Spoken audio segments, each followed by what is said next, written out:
வணக்கம், welcome to Chitra Murali's kitchen. இன்னைக்கு என்ன பார்க்க போறோம்னா டிஃபன் சாம்பார் தான் பார்க்க போறோம். ஃபர்ஸ்ட் வந்து அதுக்கு வறுத்துக்க வேண்டியதெல்லாம் பார்த்துலாம். என்னென்ன நான் கடாயில வந்து கொஞ்சமா எண்ணெய் விட்டுருக்கேன். ஃபர்ஸ்ட் பெருங்காயம் லைட்டா பொரிய ஆரம்பிக்கிட்டோம். இப்போ இது கூடவே வந்து கடலைப்பருப்பு 1 டீஸ்பூன், உளுத்தம்பருப்பு 1 டீஸ்பூன்,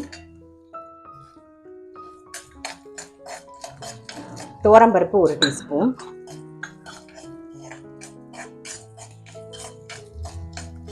தனியா 2 டீஸ்பூன், கொஞ்சம் வறுபடட்டும். வரமிளகா ஒரு 4 வரமிளகா, மிளகு ஒரு 1/4 டீஸ்பூன், சீரகம் ஒரு 1/4 டீஸ்பூன், வெந்தயம் வந்து ஒரு பிஞ்ச், அவ்வளோதான். இது கூடவே வந்து தேங்காய் ஒரு 3 டேபிள் ஸ்பூன். தேங்காவோட ஈரப்பதம் போக நம்ம வறுத்துக்கணும். தேங்காவோட ஈரப்பதம் போயிடுது. இப்போ வந்து ஆறுனோடனே தான் நம்ம அரைக்க போறோம். நான் மிக்ஸி ஜார்ல மாத்தி வச்சிடுறேன். நம்ம டிஃபன் சாம்பாருக்கு வறுத்து வச்சிருந்தோம் இல்லையா, அது ஆறி அரைக்கணும், அது பொடி பண்ணணும். அதுக்குள்ள என்ன பண்ண போறோம்னா கடாயில எண்ணெய் விட்டுருக்கோம், அது காஞ்சிருக்கு. கடுகு, கொஞ்சம் வெந்தயம், சீரகம் தாளிச்சுக்கலாம்.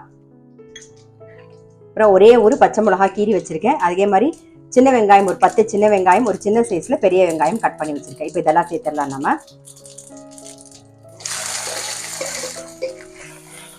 வெங்காயம் கண்ணாடி மாதிரி வதங்கணும்.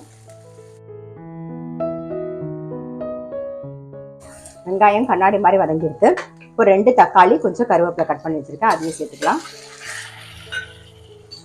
கொஞ்சம் மஞ்சள் பொடி. தக்காளி கொஞ்சம் நல்லா வதங்கணும். சாம்பாருக்கு தேவையான உப்பை இப்பவே சேர்த்துடலாம். தக்காளி நல்லா வதங்கிடுது. கொஞ்சமா வந்து வரமிளகா பொடி, அப்புறம் தனியா பொடி ஒரு டீஸ்பூன் மிக்ஸ் பண்ணிட்டு, புளி தண்ணி நீர்க்க கரைச்சி வச்சிருக்கேன். கொஞ்சமா புளி தண்ணி சேர்த்துக்கலாம். ஏன்னா நம்ம தக்காளியும் சேர்த்துருக்கோம், அதுலயும் புளிப்பு இருக்கும். ஸோ பார்த்து சேர்த்துக்கணும். ஒரு சின்ன அரை நெல்லிக்காய் சைஸ்ல புளி தண்ணி. சரி, ஒரு கொதி வரட்டும். புளி தண்ணி சேர்த்து நல்லா கொதிச்செடுத்து இப்போ வந்து நம்ம பருப்பு தான் சேர்க்க போறோம். நான் ஒரு கரண்டி தோரம் பருப்பு, ஒரு கரண்டி பாசிப்பருப்பு, ரெண்டுத்தையும் வாஷ் பண்ணிட்டு கொஞ்சம் பெருங்காயம், மஞ்சள் பொடி போட்டு வேக வச்சு ரெடியா எடுத்து வச்சிருக்கேன். இப்போ அதை சேர்த்துக்கலாம். நம்ம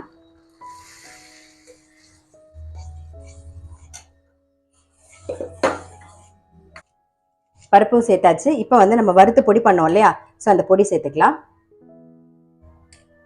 நல்ல மேலாக ஒரு 2 ஸ்பூன் சேர்க்கிறேன்.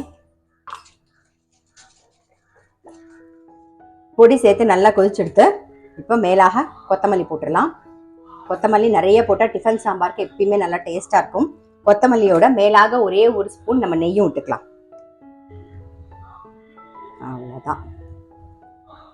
அவ்வளோதான் நம்மளுடைய டிஃபன் சாம்பார் ரெடி.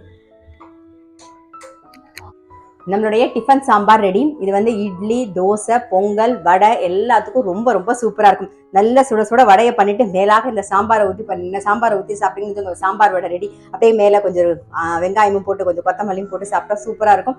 ஸோ கண்டிப்பாக வந்து இட்லி சாம்பார் இந்த மாதிரி ட்ரை பண்ணி பார்க்கல, டிஃபன் சாம்பார் இந்த மாதிரி ட்ரை பண்ணி பார்க்கல அப்படின்னா டெஃபினட்டாக ட்ரை பண்ணி பாருங்க. நான் அடுத்த வீடியோவில் சந்திக்கிறேன்.